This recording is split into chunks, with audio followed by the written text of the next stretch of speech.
신명기 19장 1절부터 13절까지 봅니다.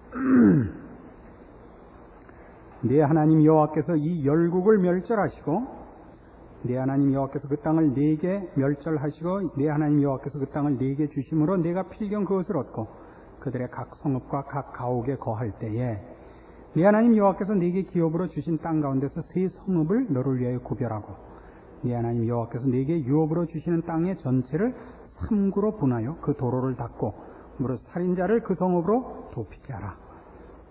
살인자가 그리로 도피하여 살만한 경위는 이러하니 곧 누구든지 본래 혐언이 없이 부지 중에 그 이웃을 죽인 일 가령 사람이 그 이웃과 함께 벌목하러 산림에 들어가서 손에 도끼를 들고 벌목하려고 찍을 때 도끼가 자루에서 빠져 그 이웃을 맞춰 그로 죽게 함 같은 것이라. 이런 사람은 그 성읍 중 하나로 도피하여 생명을 보존할 것이니라. 그 사람이 그에게 본래 혐언이 없으니 죽이기에 합당치 아니하나 두렵건대 보수자의 마음이 뜨거워서 살인자를 따르는데 그 가는 길이 멀면 그를 따라 미쳐서 죽일까 하노라. 그러므로 내가 네게 명하기를 세 성읍을 너를 위해 구별하라 하노라. 네 하나님 여호와께서 네 열조에게 맹세하신 대로 네 지경을 넓혀 네 열조에게 주리라고 말씀하신 땅을 다 네게 주실 때 또 내가 나의 오늘날 네게 명하는 이 모든 명령을 지켜 행하여 네 하나님 여호와를 사랑하고 항상 그 길로 행할 때에는 이 셋 외에 세 성읍을 더하여 네 하나님 여호와께서 네게 기업으로 주시는 땅에서 무죄한 피를 흘림이 없게 하라. 이같이 하면 그 피가 네게로 돌아가지 아니하리라. 그러나 만일 사람이 그 이웃을 미워하여 엎드려 그를 기다리다가 일어나 쳐서 그 생명을 상하여 죽게 하고 이 한 성읍으로 도피하거든 그 본 성읍 장로들이 사람을 보내어 그를 거기서 잡아다가 보수자의 손에 넘겨 죽이게 할 것이라. 네 눈이 그를 긍휼히 보지 말고 무죄한 피 흘린 죄를 이스라엘에서 제하라. 그리하면 네게 복이 있으리라. 도피성에 관한 규례입니다. 그러니까 이스라엘에게 허락한 이 가나안 땅에는 요단강을 건너기 전 요단강 이쪽 동편에 세 개의 도피성이 있고 요단강을 건너간 가나안 땅에 도피성 셋이 있어서 총 6개의 도피성이 생기게 됩니다. 이 도피성은 그 의도한 살인이 아닌 말하자면 과실치사의 경우에 그 과실치사를 일으킨 죄인이 도망가 그 목숨을 보존하도록 되어 있는 것입니다. 이것과 뒤에 나오는 그 11절에 있는 살인과 구별되는 걸 보십시오. 그러나 만일 사람이 그 이웃을 미워하여 엎드려 그를 기다리다가 일어나 쳐서 그 생명을 상하여 죽게 하고 이 한 성읍으로 도피하거든 그 본 성읍 장로들이 사람을 보내 그를 거기서 잡아다가 보수자의 손에 넘겨 죽이게 할 것이라. 네 눈이 그를 긍휼히 보지 말고 무죄한 피 흘린 죄를 이스라엘에서 제하라 이겁니다. 그러니까 의도한 살인은 용서가 없습니다. 그러나 과실치사의 경우는 이 도피성으로 피하여 그 목숨을 구하게 되어 있습니다. 민수기 35장에 가면 이 도피성에 관한 설명이 조금 더 자세히 나온 것을 만나는데 그게 조금 재미있게 되어 있습니다. 한번 보십시다.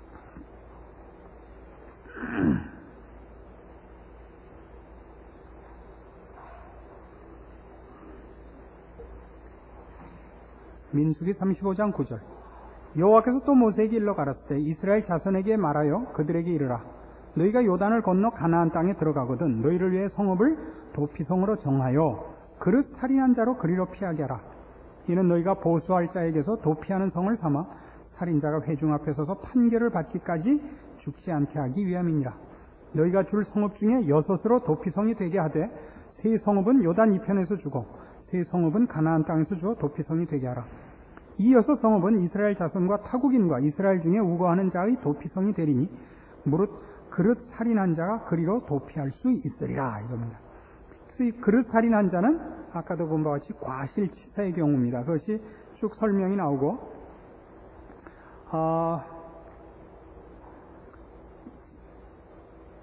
26절 보십시오. 그러나 살인자가 어느 때든지 그 피하였던 도피성 지경 밖에 나갔다 하자 피를 보수하는 자가 도피성 지경 밖에서 그 살인자를 만나 죽일지라도 위하여 피 흘린 죄가 없나니 이는 살인자가 대제사장이 죽기까지 그 도피성에 유하였을 것임이라. 대제사장의 죽은 후에는 그 살인자가 자기의 산업의 땅으로 돌아갈 수 있느니라. 이렇게 되어 있어요. 그래서 이 그 도피성으로 피한 자는 언제까지 거기 머물러 있어야 되냐면, 피한 도피성에서 대제사장, 자기가 피했을 때 대제사장이 살아있는 동안은 거기서 못 나오고, 대제사장이 죽으면 그는 도피성에서 나올 수 있게 됩니다. 그러니까 그 모든 그 과실치사가 뭐라 그럽니까? 면죄가 됩니다. 그때야 비로소. 그 전에는 도피성에서 나왔을 때 그 죽임을 당한 누구 친척이나 누구 혈육이 지키고 있다 죽이면 할 수 없는 것이었단 말이에요. 도피성을 나올 수 없는데, 대제사장이 죽으면, 자기가 피했을 때 있었던 대제사장이 이제 늙어 죽으면 그는 집으로 돌아갈 수 있었습니다. 문제는 이 도피성 사건이 그 규칙이 어떠냐 하는데, 우리 오늘 초점이 있는 것이 아니고 도피성을 왜 만들었느냐 하는 것입니다. 가나안 땅은 젖과 꿀이 흐르는 땅입니다마는 거기 가서 살 사람들은 아직 죄인들이다, 이런 얘기입니다. 그러니까 환경이 좋아진다고 해서 죄가 없어지는 것이 아니고, 죄는 우리 속에서 나오고, 우리가 사는 곳을 아무리 천국으로 좋은 곳으로 만들어도 이 세상은 어쨌든 저 영원한 나라가 시작되는 그때까지는 이 세상은 상하는 것과 해하는 것이 있는 것입니다. 죽음이 있고 눈물이 있고 슬픔이 있는 곳이다, 이런 얘기입니다. 그러니까 우리는 종교라는 이름으로, 신앙이라는 이름으로 이 세상을 천국화한다는 꿈을 버려라, 이겁니다. 우리는 이 국가에 대한 기도도 그래요. 그 근거를 들어가 보면 우리 모두가 정당한 신앙을 가지고 한 마음이 되면 천국을 이 지상에서 이룰 것이라는 기대가 있는 것입니다. 성경은 그렇지 않다는 겁니다. 이 나라를 가장 신앙적인 사람들이 통치한다 할지라도 여기는 어차피 하나님 앞에 범죄하여 그 앞에 쫓겨난 자들의 세상이요 역사인 것입니다. 그 모든 최종적인 변화와 완성은 새 하늘과 새 땅에서만 이루어집니다. 그때가 돼야 해하는 것과 상하는 것과 죽음과 눈물이 없어지지, 그 전에는 없어지지 않습니다. 이건 왜 중요하냐면, 우리가 이단에 속을 때는 이단들이 내세우는 큰 유혹 중에 하나가 바로 이것들입니다. 이렇게만 하면 슬픔도 실패도 눈물도 죄도 없다는 것이죠.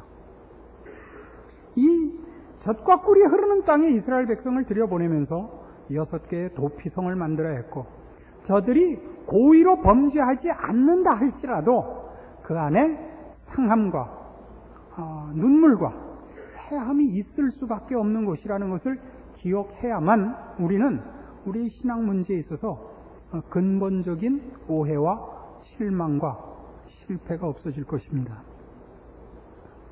우리는 일찍이 하나님께서 그 아담과 하와, 우리 인류의 조상이 범죄했을 때 저들을 에덴 동산에서 쫓아내시면서 그 가죽옷을 지어 입힌 것을 기억합니다. 말하자면 어떤 것들은 새 하늘과 새 땅, 변화된 육체를 가질 때까지 감춰야 할 것이 있다는 뜻입니다. 우리는 솔직하다는 것이 모든 것을 까발리는 거라고 생각을 합니다. 완전하다는 것이 쓰레기를 만들어내지 않는 것이라고 생각합니다. 가장 좋은 신앙의 자리에 가면 우리 안에 죄에 대한 생각과 발상이 없어지는 것이라고 생각합니다. 그렇지 않습니다. 가장 좋은 신앙은 죄에 대한 감각과 죄에 대한 무슨 유혹과 생각이 없어지는 것이 아니라 그 생각을 열매 맺지 않는 것입니다. 물리치는 것입니다. 이 부분을 오해하시면 안 됩니다. 그래서 여러분 솔직하게 만나자 그래서 아침에 눈곱 낀 얼굴로 만나는 것이 솔직한 것이 아닙니다. 그건 무례한 것입니다. 그리고 방자한 것입니다. 세수도 안 하고 사람을 만나겠다는 그런 마음을 가지셔서는 안 됩니다. 그 여자들이 화장을 하는 것은 교양과 예의라는 측면에서는 필요한 것입니다. 그러니까 그것은 사람을 만날 때 예의를 갖추는 것입니다. 감춰야 할 게 많다는 것을 자각한 행위입니다. 그러나 그 이상 가면 안 됩니다. 나 이뻐로 가면 안 됩니다. 이 나이에, 제가 보통 말하는 이 나이에는 제 연배를 기준으로 해서 드리는 말씀입니다. 그래서 이 젖과 꿀이 흐르는 땅에 하나님의 말씀을 기준으로 하여 사는 이스라엘 백성들 앞에 6 도피성이 준비되어야 하는 것입니다. 그래서 우리는 이런 걸 기억해야 됩니다.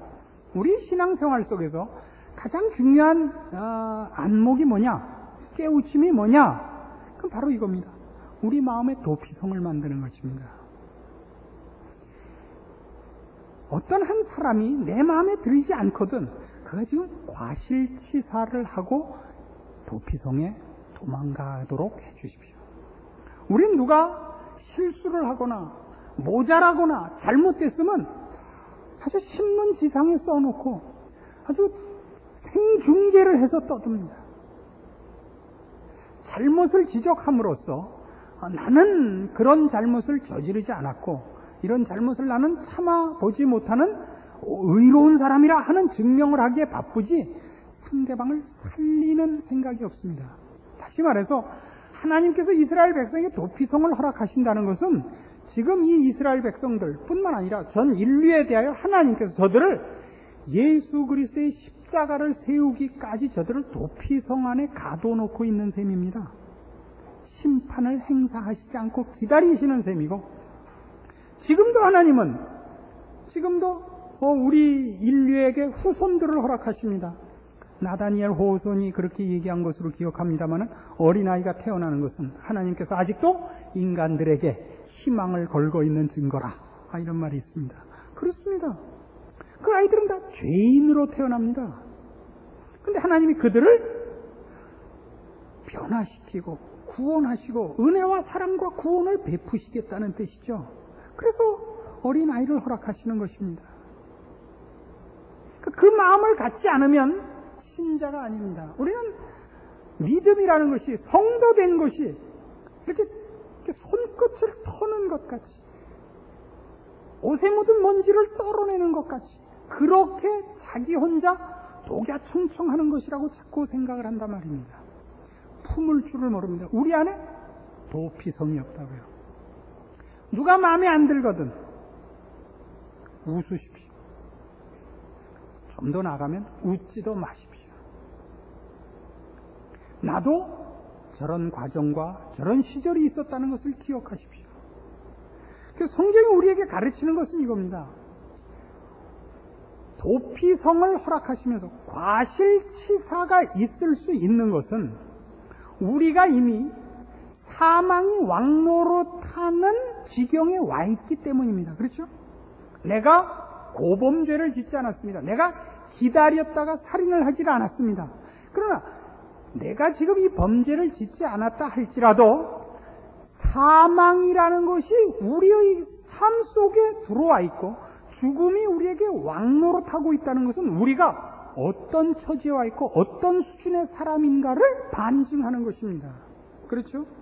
그러면 11절에 보는 바와 같은 마음의 앙심을 먹고 기다렸다가 살인을 한 자는 꼭 죽여라죠.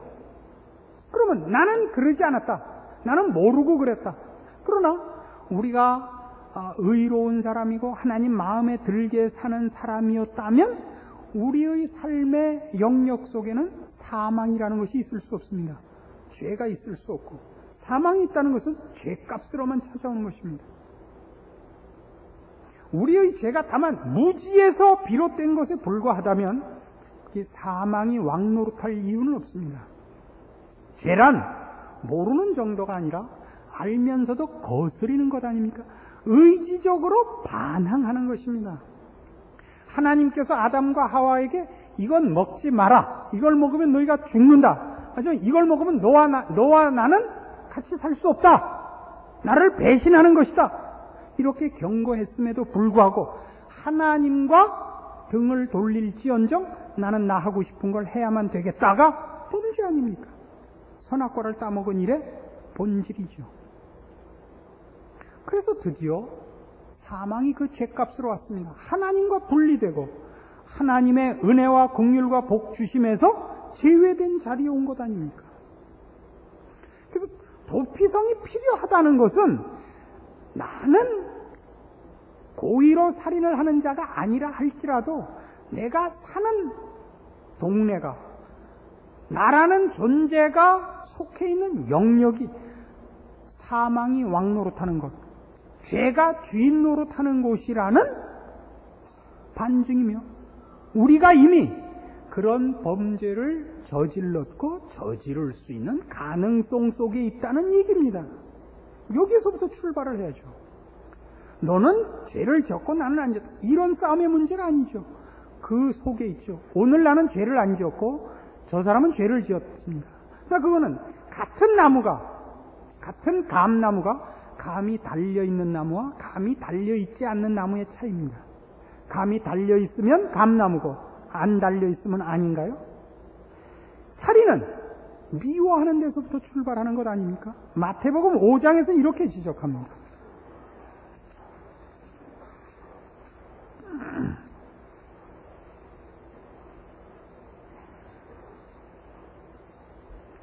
마태복음 5장 21절입니다. 옛사람에게 말한 바 살인치 말라. 누구든지 살인하면 심판을 받게 되리라 하였다는 것을 너희가 들었으나 나는 너희에게 이르노니 형제에게 노하는 자마다 심판을 받게 되고 형제를 대하여 라가라 하는 자는 공회에 잡히게 되고 미련한 놈이라 하는 자는 지옥불에 들어가게 되리라. 그러므로 예물을 제단에 드리다가 거기서 네 형제에게 원망 들을 만한 일이 있는 줄 생각나거든 예물을 제단 앞에 두고 먼저 가서 형제와 화목하고 그 후에 와서 예물을 드리라. 너를 송사하는 자와 함께 길에 있을 때 급히 사화하라. 그 송사하는 자가 너를 재판관에게 내어주고 재판관이 관이에게 내어주어 옥에 가둘까 염려하라. 진실로 네게 이르노니 네가 홀이라도 남김이 없이 다 갚기 전에는 결단코 거기서 나오지 못하리라. 이게 무슨 얘기입니까? 살인은 열매죠. 살인은 뭐에서 온다고요? 미움에서 오는 겁니다. 미움에서 오는 겁니다. 누구를 미워하는 것은 이미 죄의 속성입니다. 하나님의 성품에는 누구를 미워한다는 것이 없습니다. 누구를 해한다는 그런 발상이 거기에는 없습니다. 하나님은 사랑이시고 상대방을 위하시고 복주고 은혜와 긍휼로 다스리시기를 기뻐하시는 분입니다. 그러니까 우리가 도피성이 필요한 그런 수준에 있다면 우리 안에 고의로 살인할 가능성과 속성이 있다는 것을 인식해야 되는 것입니다. 누구는 과실치사를 했다. 누구는 과실치사도 안 했다. 누구는 매복하고 기다렸다가 죄를 졌다. 살인을 했다. 이거는 다 한 줄기라 말이죠. 그렇죠? 그리고 그거는 다른 사람에게만 있는 것이 아니라 내 안에 있는 것이죠. 2차 대전이 끝나고 전범 재판이 열렸습니다. 그때 독일의 전범들 중에서 최고의 관심이 된 중죄인이 아이히만이었습니다. 아이히만이라고 여러분 기억하시죠?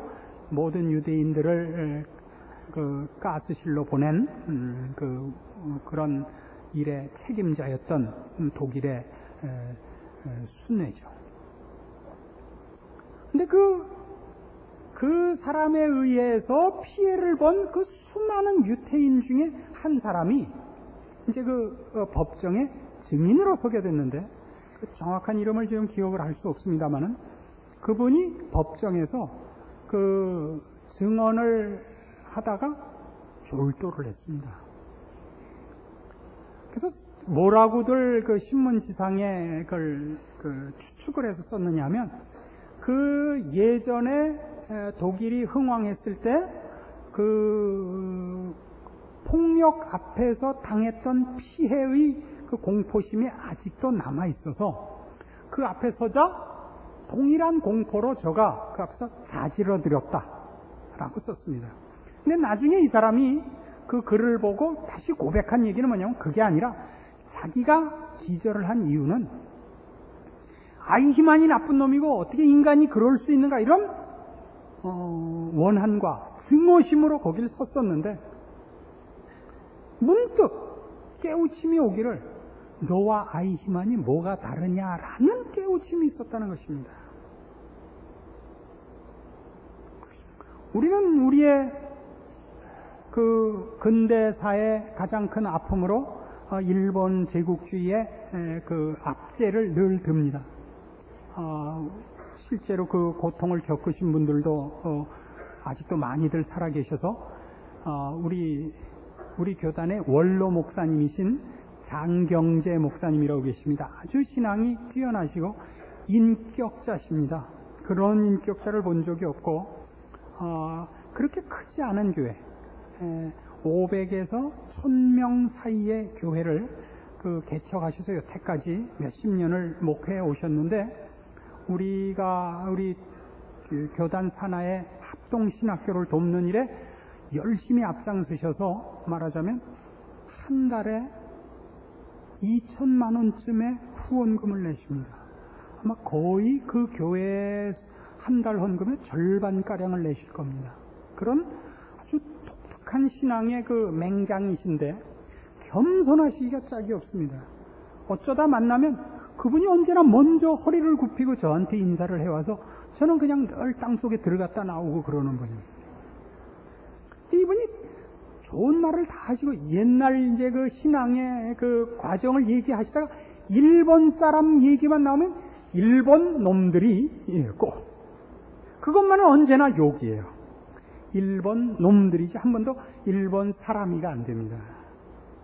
그때 곧 고난을 받으셔가지고 절대 용서가 안 되시는 거예요. 입에 그게 붙었어요. 일본 놈들이 됐습니다. 이런 생각을 해보셨습니까? 거꾸로 우리가 일본을 수중에 넣고 있었으면 우리 일본 사람들보다 잘했을 거라고 생각하십니까? 그게 아까 얘기한 아이히만의 전범에 관한 법정 그 재판의 증언대에 섰던 사람의 깨우침이었던 것입니다.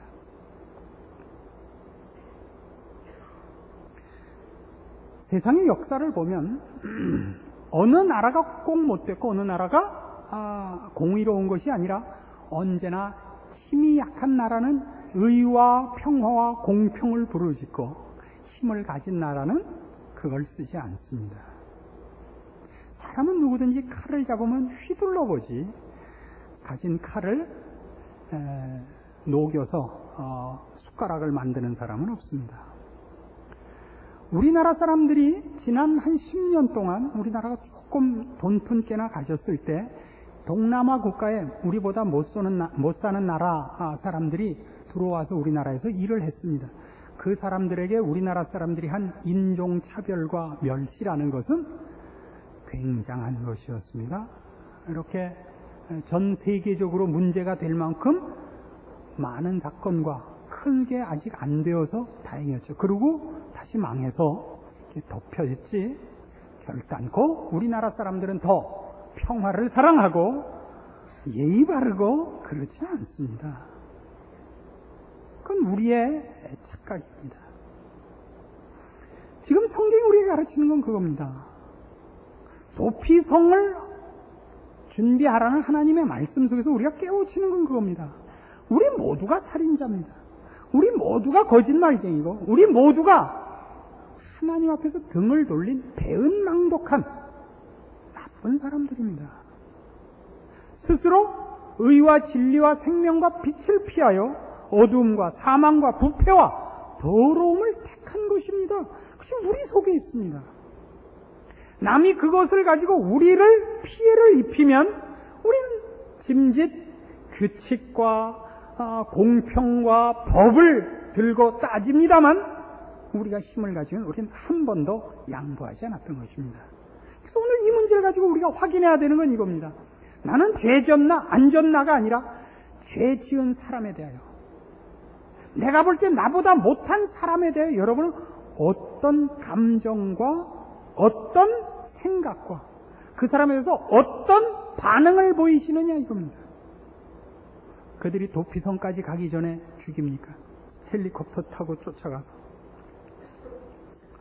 도피성에 가 있으면 됐다 그렇게 양보하십니까?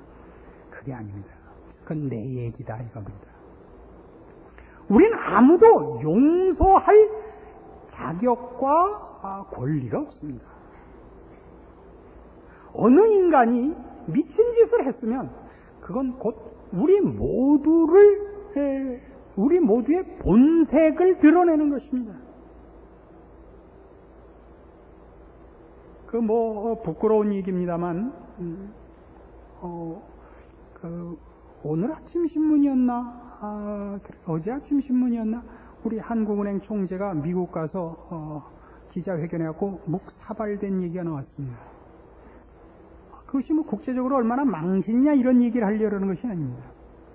우리나라 대통령이 지금 외국 가서 손 흔들고 다니고 있습니다. 이게 다 한국의 실력이다 이런 얘기입니다. 우리가 누구를 하나 욕함으로써 나는 아니다 그렇게 말 못하는 겁니다. 그 사람들이 말하자면 우리나라에서 가장 앞장선 사람인 것입니다. 그게 고고인 겁니다. 그 실력이. 대통령이요 장로인 실력이 고고고 하는 총재의 영어 실력이 고고입니다.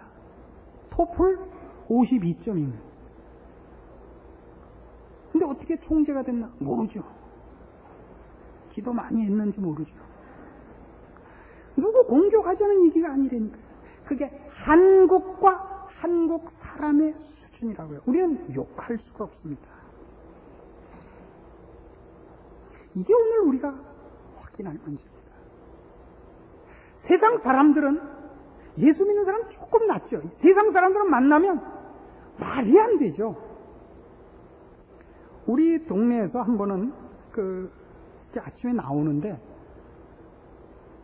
우리 같은 동네에 사시는 아주머님이 차를 이렇게 세워놓고 누구를 기다리는데 택시가 빠꾸를 하다가 문짝을 박았습니다. 그러니까 택시는 반바에 기스나 났을 정도고 차는 문이 우그러지니까 아주머니는 깜짝 놀랐죠. 아니 아저씨 이러시면 어때요? 어떻게 해요? 그러니까 운전수가 이렇게 쓱 차를 빼더니 아주머니 뭐요? 완전히 오리발을 했습니다. 아니 왜 그러세요? 아니 아저씨가 지금 네? 난 지금 내렸잖아요. 내가 언제 운전을 했어요? 그렇게 됐어요. 그러니까 팔팔 뛰었어요. 그러니까 저랑 눈이 마주쳤죠. 아저씨 봤죠? 그래서 됐어요 아주머니. 제가 봤습니다. 그냥 가세요. 우리 그런 데서 그게 안 믿는 사람들은 법도 없더라. 교양도 없더라. 그 사람은요 밥 벌어먹고 살아야 되는 사람이에요. 이 아주머니는 지 돈으로 고치면 되는 아주머니고 이 아저씨는 그 문짝 고쳐주면 일주일 굶어야 되는 거예요. 우리가 거꾸로 됐으면 안 그랬을 것 같아요. 우리도 그래요. 나 돈 없다. 잡아가라. 나 몸으로 때운다. 우린 안 그럴 것 같아요. 다행히 그럴 만큼 하나님이 몰아넣지 않으셔서 우린 다 그럴듯한 얼굴을 하고 여기 앉아있는 거예요. 이걸 인정하셔야 돼요. 그래서 우리는 우리의 신앙 속에서 내가 누구보다 왜 신앙생활을 저렇게 할까? 이런 생각이 들면 하나님이 나를 이만큼 높이시고 보호해 주신 걸 감사하셔야 돼요. 이렇게 쓱 참는다 이거죠. 이거 웃으면 안 돼요. 웃으면 안 돼요. 웃는 건 참 나쁜 거예요. 웃는 건 참 나쁜 거예요. 아주 교양 있는 잘난 척이에요. 언젠가 제가 그랬죠. 이상해라는 말 하지 말라고. 똑같은 거예요. 잘난 척 하지만 쓱 웃고 넘어가지 않았어요. 그냥 넘어갔어요. 언제가 얘기했죠? 미국에 간 저희 제자 하나가 미국에 갔다 오니까 갑자기 영어로밖에 생각이 안 나요. 드라이 클리닝을 하는데 뭐라 그래 우리말로. 미국 얘기만 하면 영어로만 나오나 뭐. 세탁소를 하는데 이제 배달 나갔다가 주차장 들어가다 나오는 벤츠 600을 받았어요. 그 양놈이 나도 또 양놈인지 몰랐네. 난 또 양놈이에요. 일본 놈은 난 잘 안 되는데 양놈이에요 나는. 내려서 딱 보더니 우리식으로 해서 제기랄 가시오 하고 가더래요. 그때 쓱 웃으면 그건 나쁜 놈이에요. 쓱 웃으면 아유 네가 뭐 갚겠냐 이러고 가면 못 써요. 근데 재수도 없네 이러고 가는 게 그거 잘하는 거예요. 안 그렇게 생각하세요? 그때 아주 교양 있게 됐어요. 이러면 얼마나 잘난 척하는 거예요. 나쁜 사람이죠. 차가 찌그러졌는데 웃어요. 인상은 써야죠. 그러나 토종 비결도 가끔 맞는구나. 그러고 가야죠. 알아들으세요? 그 사람과 내가 같은 본질, 같은 조건 하에 있는 거예요. 그에게 나타난 모든 내 눈에 거슬리는 게 다 내 속에 있습니다. 내가 오늘 그것을 발휘하지 않은 것은 하나님의 은혜요.